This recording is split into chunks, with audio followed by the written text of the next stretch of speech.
వీళ్ళు దర్శనం చేసుకోవాలి. చాలామంది దత్తభక్తులు బాధపడుతూ ఉంటారు, మేము 30 ఏళ్లకు వచ్చాము స్వామీజీ వారి దగ్గరికి, అందుకనే చాలామంది పిల్లల్ని ప్రతి నెల పట్టుకొస్తారు. బెంగళూరులో ఉండేవాళ్ళు, దూరంగా విజయవాడ. అమెరికాలో ఒక భక్తుడు అండి, అమెరికాలో భక్తుడు ప్రతి నెల వచ్చి అప్పాజీ వారి దర్శనం చేసుకుని వెళ్తాడు. ప్రతి నెల 2 సంవత్సరాలు అట్లా చేశాడు. నమ్మగలరా మీరు?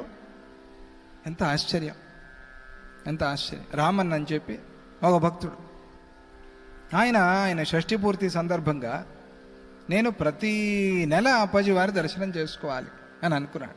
చిన్న విషయం కాదు, నాకు ఆశ్చర్యం వేసింది. మంచి అట్లా గురు దర్శనం అవకాశం ఉన్నప్పుడల్లా చేసుకోవటం.